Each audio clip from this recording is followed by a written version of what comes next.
নমস্কার, কেমন আছো সবাই? আমি আর রুদ্র আমরা যে রান্না করি, দেখো রুদ্র রান্নাঘরটা একবার দেখে নাও, কি সুন্দর সেটআপটা, তাই তো রুদ্র? কি কি দেখাও। এই উনুনটা কে দিয়েছে? রুদ্র এই উনুনটা রুদ্র দিদা বানিয়ে দিয়েছে। আর এই দেখো হাতা খুন্তি গুলো, দেখো সমস্ত বাসনগুলো দেখে নাও, কি সুন্দর করে বালতি হাঁড়ি সবকিছু আছে। এই দেখো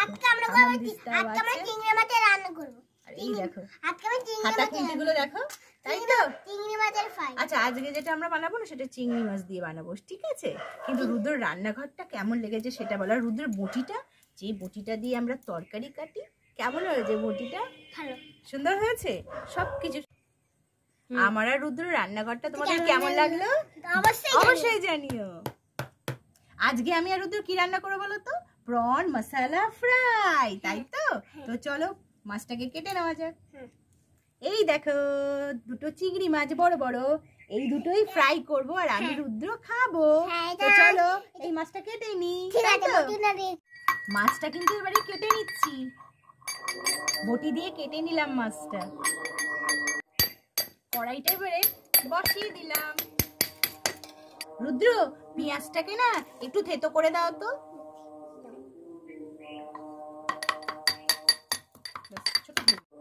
কড়াইটা গরম হয়ে গেছে, তেলটা দিয়ে দিলাম।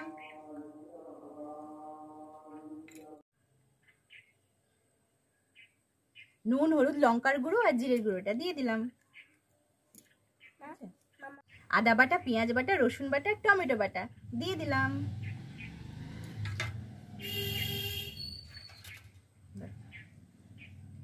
একটুখানি বেসনও দিয়ে দিলাম।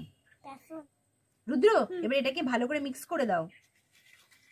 মশলাগুলো কিন্তু সব মাখিয়ে নিয়েছি, দেখো শেষে দেব কাশ্মীরি মির্চ। চিংড়ি মাছটা এবারে গরম তেলের মধ্যে ছেড়ে দেব। দেখো কি সুন্দর হচ্ছে।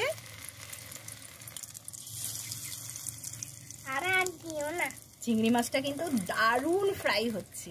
আর গন্ধটা কেমন লাগছে রুদ্র? অসাধারণ। দেখো ফ্রাই হচ্ছে, দেখো কি সুন্দর চিংড়ি মাছটা ফ্রাই হচ্ছে। দেখো রুদ্র জিভে জল চলে আসছে তো দেখে। চিংড়ি মাছ ফ্রাই দেখে রুদ্র জিভে পুরো জল। হ্যাঁ, রান্নাটা তো হয়ে গেছে।